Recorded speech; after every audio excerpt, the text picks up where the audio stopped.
Hello YouTube, I hope you're having a wagtastic day out there. This is UniverseBear from the Wagatorium. I'm bringing you the third game from ShetlandApache's Warhammer Tournament Cup. This is a third qualifying game. I'm against Evenstar, and he's bringing his High Elves against the Green Tide. So without further ado, let's just get into the army breakdown. I brought what is a pretty typical army that I would bring on ladder. I find it's usually pretty effective. It has some orc boys in here. I find they have a decent AP for chaff units at 8. They have a lot of HP. They have decent leadership. They'll stick around, so they're a pretty good meaty frontline choice. I brought the Warlords boys for their armor sundering ability in case he has any Sword Masters of Hoth or something of that nature. 8 Peak Loonies just to hold that front line. Having an unbreakable unit is always useful. And then I also have a couple Goblins. They're expendable. If they run away, they won't worry any of my surrounding troops. And honestly, they do pretty good. They have 120 units in here. With the buffs from Warzag, they're going to be hitting quite often. I'm not sure what their AP is. AP is 6, so too lower than the Orc Boys. Do a little worse against higher end units, but they'll be fine for clearing out chaff. I have 2 Night Goblin Archers with the rusty arrows. These guys are really here to take care of, first and foremost, things like dragons, and then chase away skirmishers, and if they really need to, deal with enemy archers. Although if the High Elves have archers and get the first shot off, their Night Goblins are almost always going to lose those trades. In the back line, you can see I got Nasty Skulkers again. I just like having them back here for their smoke bomb abilities, make sure nothing comes around, and can get into these archers. And then I have 2 Savage Orc Biggins.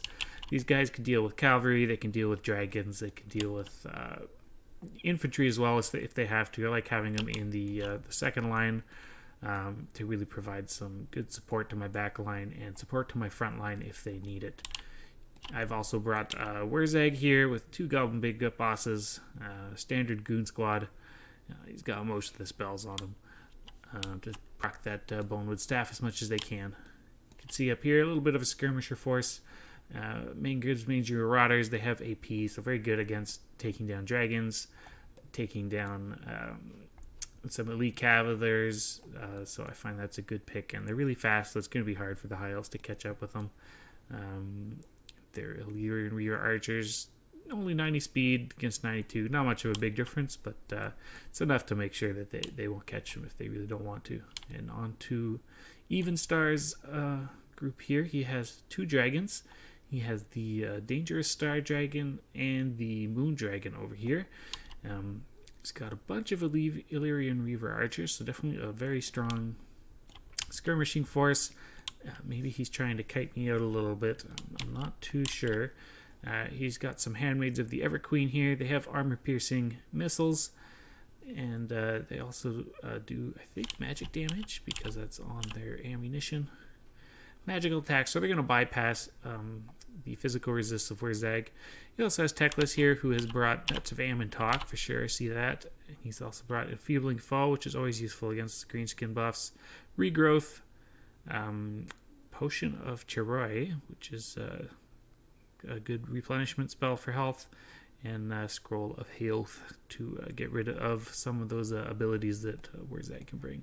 He's also got 2 Spearmen here. I'm not really sure what these guys are doing all the way back here. Haven't been able to figure that one out yet. Maybe he just wanted some ground forces in case he was kiting or something. Not too sure. I think his plan with this one was to bring in the dragons and all these archers and the big armor piercing of these Everqueens, and really just focus down Warzag and snipe him out pretty quick in the match. So without further ado, let's see if he accomplishes that. He's going to be moving up right away. He wants to get all this archer fire into my lines. He can't see my archers, so he might not know that I can fend them off. He definitely sees these skirmishers now, though. So he wants to make sure he doesn't take too much damage from that. Going to go up here, kind of try to force them off, which they will do because I don't want to fight for Illyrian Reaver Archers. Going to bring in these dragons, looking for a target. You can see there's just a little bit of back and forth here. I don't want to do it too much damage, but I am going to effigy of the Git this moon dragon, and I'm going to shoot him in the face with brain burst and put a bunch of arrows in him. So that was definitely a good starting move for me. It's really brought that dragon down quite a bit, and he is going to heal it with regrowth. So it's going to gain some HP there. Not a total loss for him. He'll be able to regenerate that, but definitely a good start on my side. So you see these I'm just going to call them Reaver Archers, are doing what they can. They shouldn't really be shooting into this front line. They're all shielded, so they're not going to do too much damage. They should really focus on the skirmishers or maybe my archers.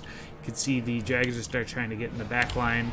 Couldn't go on these archers, but I have melee units right here. Nasty Skulkers are going to come in and smoke bomb and bring it. Here we go. Make sure we're getting a ton of damage there.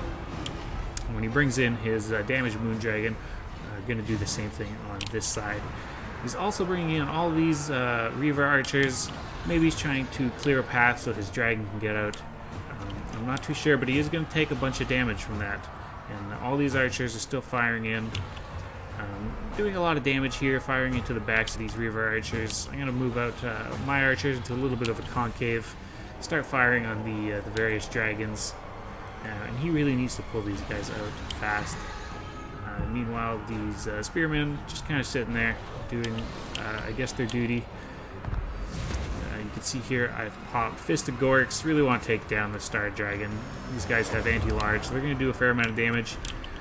You see he's throwing down the net to try to keep the units from getting on him, but I still have so much archer fire going down on him that it's going to be hard for him to get away here. And he calls it right there, so it was a pretty fast one from Evenstar.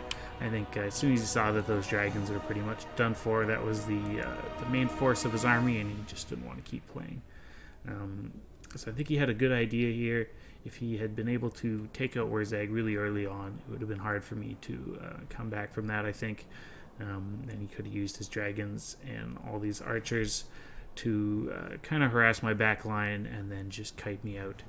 But lucky for me, I was able to use effigy of the Git before any of my abilities were locked down, and I think that really gave me a good starting edge. And when he came in to attack the archers, I'm not sure if he knew those nasty skulkers were there, but they were able to get in there in time to really slow him down and keep him from escaping. So it was a good game to Evenstar there, and I hope we meet again and we get to play another match. Take care, guys.